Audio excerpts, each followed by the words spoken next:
干带了那不要个gì cái thứ tao qua này giờ 我们这的我站的我 on 的这些呢站我多个街我站的站到手我的 cứ tao họ chập lờ lên một nửa trên này nè nhau rong rong chơi chiều chụp mấy chờ sai nói giờ ổn nữa nè chỉ một bé cho căn tu kia đi lo thì tiền lên đó cho nó lại cho đi lo nè bụng cổ đi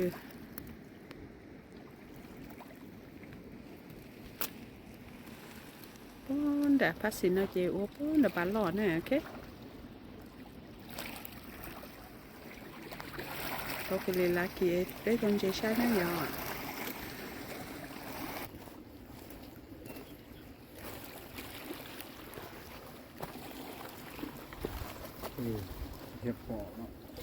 cái nàyต้นหนูแต่กินนะต้นหนูสไตรเปอร์นะ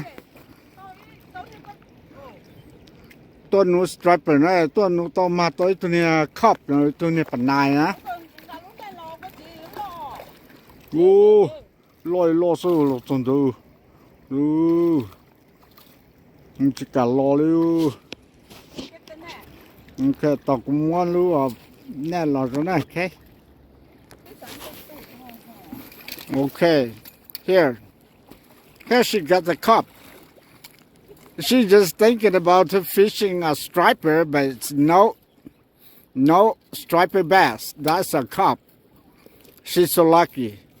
I caught eat worm, okay? So don't look at it that bad. Well, first of all, so she doesn't know how to get the fish.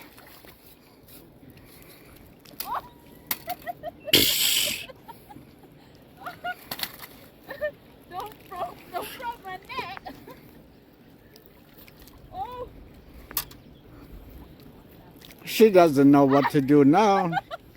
Her net is broken because the fish is too big. Oh, look at that. That is a big carp that I never see before. Man, how many pounds that is? I don't know. Oh my God. My God. My net is broken now. I know. Oh, tôi không biết bạn này lộn thế nữa. Simon. It's really big, okay? Toàn nấu chim hà đi ơi, cho nó nấu nó chơi không hà chứ đâu. That is really big. That's a big carp. Congratulations. Really nice. Lucky me, huh? Yeah, you were really lucky. A fishing striper that got the big carp, okay? Yeah. Look at me. Really lucky you.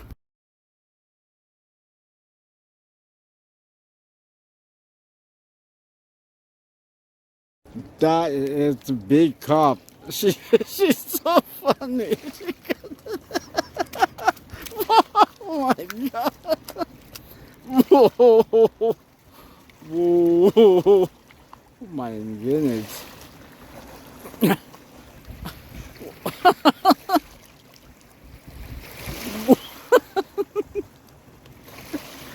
don't know what to do. You don't know what to do. Oh my goodness. There's more right there. Yeah.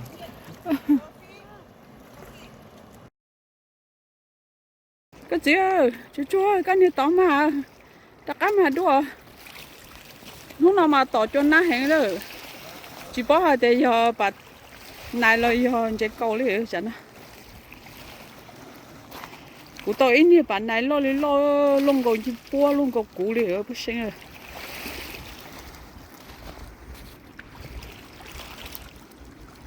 còn mà là cái gì mà cái gì ô tôi áp bạn này ơ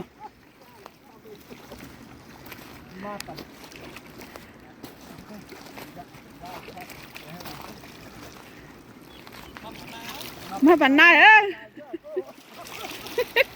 chỉ mà cho bà mà bà nice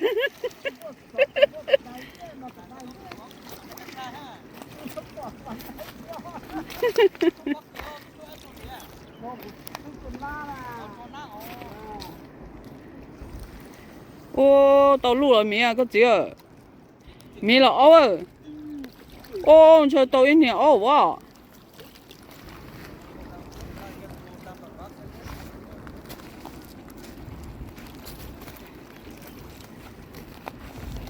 lúc nào chú striper nó ta chỉ mà tao bạn này chú cái gì có sao mà mua cho nên phít lợn thế à really sát chú Yeah. Well, we take it all morning, about 2 hours, and we got. you gotta go to Reservoir. Yeah, she got one cup. She got one cup, the heavy one. So we walking to St. Louis. All right. I got one happy and I gotta go. Yeah, you got one cup, and then you're happy. A cup is by a warm. Yeah, we're going to St. Louis, fishing striper baits over there. She happy and she walking fast. Cannot catch her. So I'm kind of slow. Here I go. We go to St. Louis Reservoir, okay? We leave out near Forebay. It's a beautiful day. We only got one cup and then we gotta go.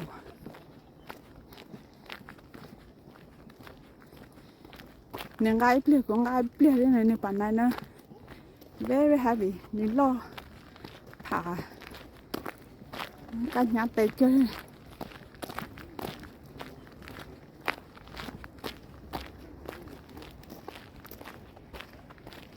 áo nèo bà đây cũng cưng có lì nữa cho nó là thay rồi ítตัวhọ trên này bé nào xin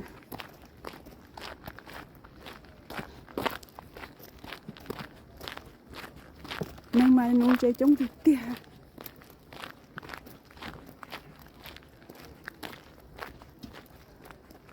tậpพ่อ nó là cũng muốn chống cơ lý kia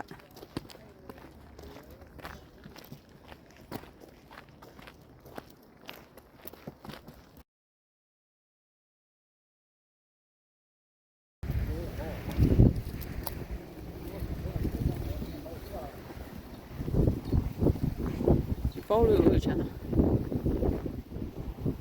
nhà chân thì kể bé mà ngu rồi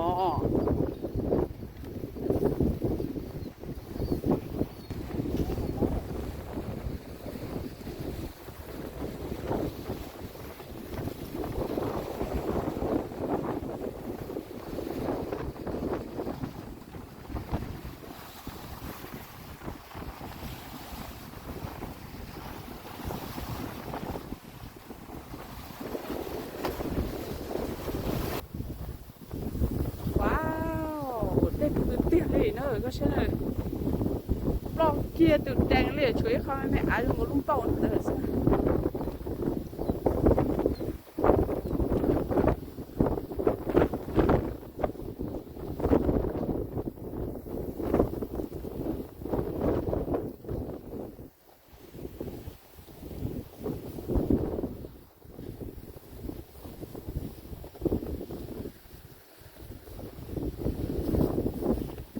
có một sát lò sát xí ở cho nó chỉ bỏ qua liền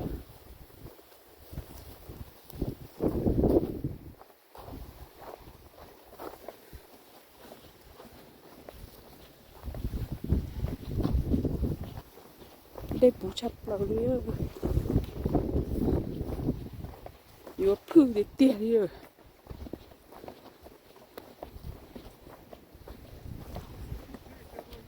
yeah. I think over here is a good spot. This is the second spot for us today. Hopefully we get straighter, okay?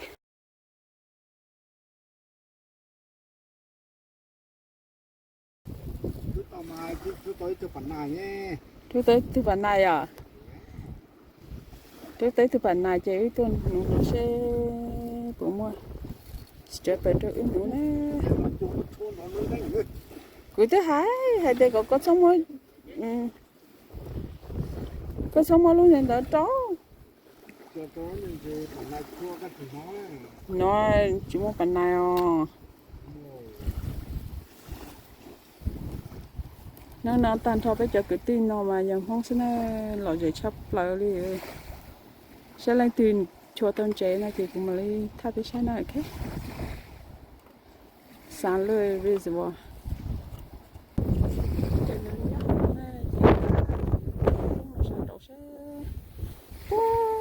Thì tôi đang tí sẽ cũng chơi trong nông chế nó này cái. Thử như này.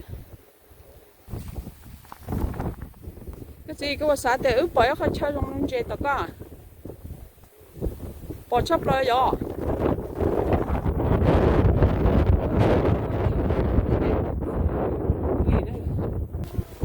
Các bạn chia sẻ cái gì? Các bạn chia sẻ. Bỏ đèn yêu sư.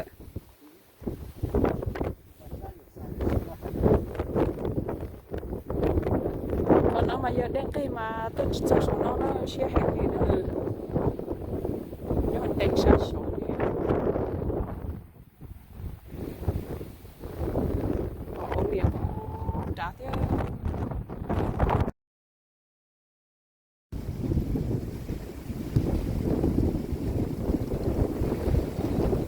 Span là chỉ mà để người ta tỏi dùng một đôi kho fourth span như là cái gì chứ dùng một tông luôn để bắt đến nó đi bỏ lọ chúng tôi tại chơi rồi mà xuân chơi tao không lo thế mà vậy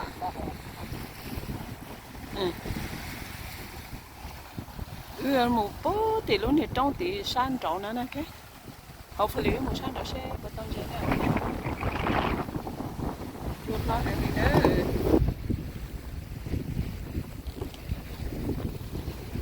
nó nào mà một thóc lại thì phải đây nó là dầu chả hiểu nó khó yếu xong một tỏ không một trong tỏ đã tỏ cho người spa thịt lâu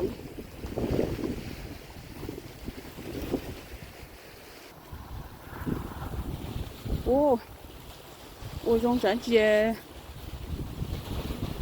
bạn nông chè tỏi yêu chè mùi nông chè họ cái gì đó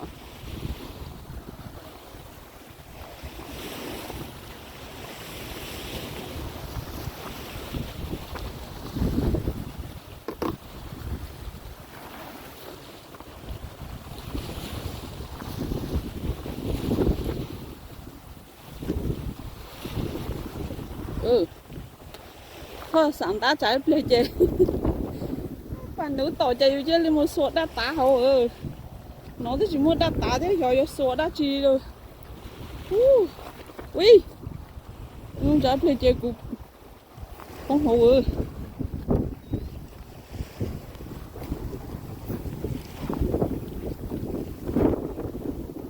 bạn nhập lần lắm nó muốn đi xưa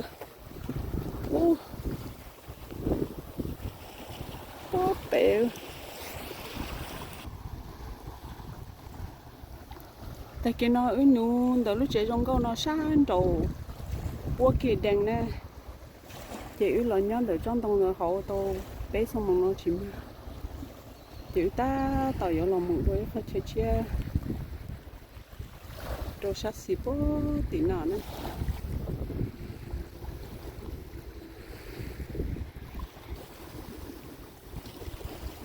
một chỉ tao hỗ để chơi chẳng nói chắc anh chơi trong nữa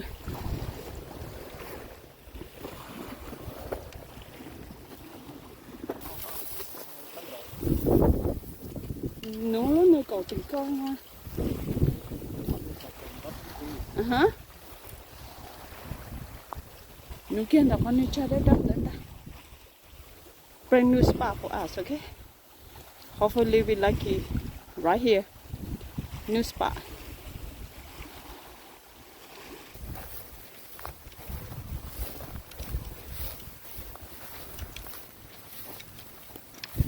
Thế trong là mang thấy để thầu hùng luôn.เขามาเขาปุ้งโกสนอเจอจิมือเขาเด้งตู้ขอเลยขอ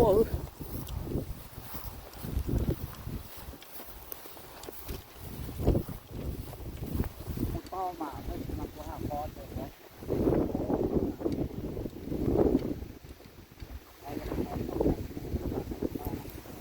Oh. Today there's no fish?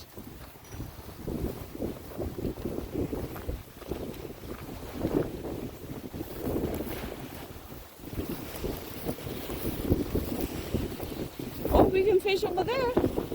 But over there.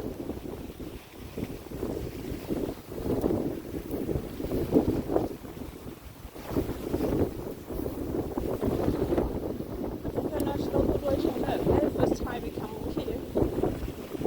A brand new spot. Hopefully we get some fish over here.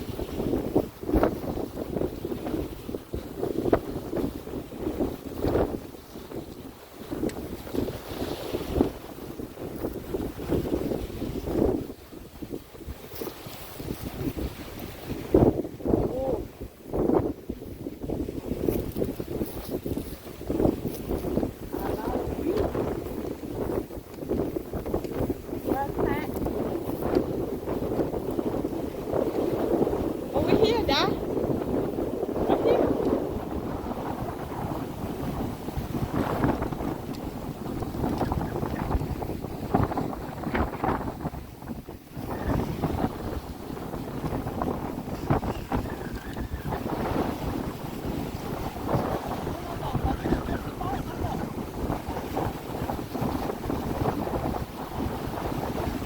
We try right here, okay?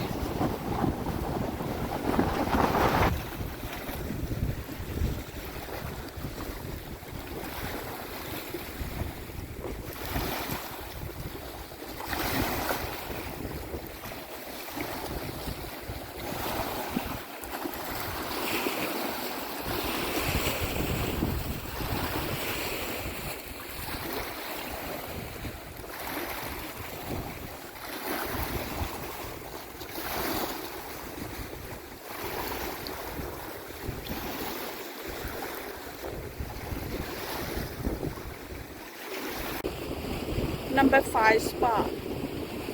152 go to the west. We didn't go around the lake today. Looking for a hot spot. But I don't know where we can get a hot spot.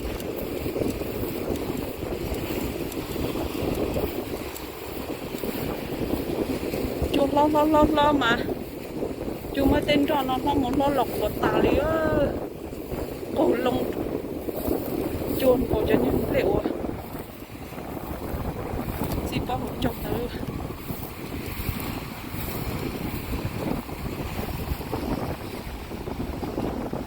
Cho tôi tự cứ mà lên theo tới Forebay spa đi này.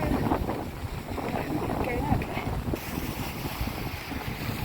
chú cho nên có chứ tới nó muốn lo xin là có tới mất có mua gì xíu chẳng hạn.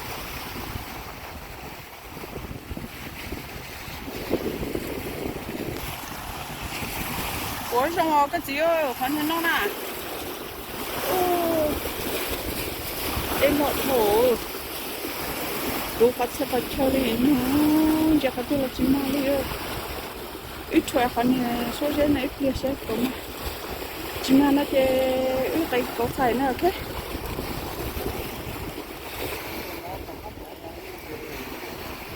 Cái gì? Còn nó muốn đâu cơ đâu em mình chơi bỏ. Muốn đâu này nhở? Chưa. Còn nó muốn đâu cho chị lì nó. Đâu em không dùng được khả này.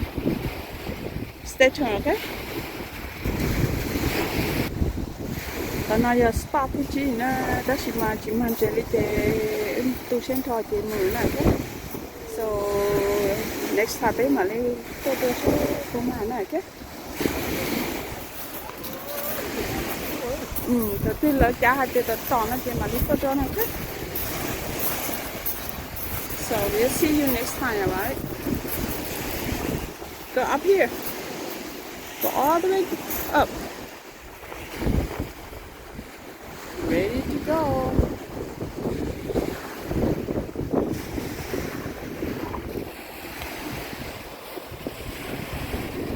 Đã khá sổ đủ nữa, chỉ một cái đi nè. Đã tôi là mua thì nữa.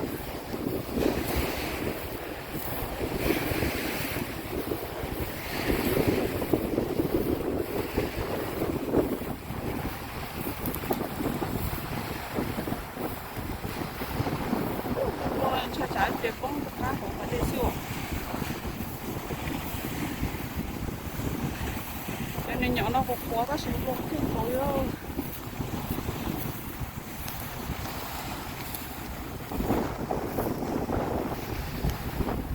Tao chọn đâu ta sẽ mà chơi trong cái đẹp nhiều.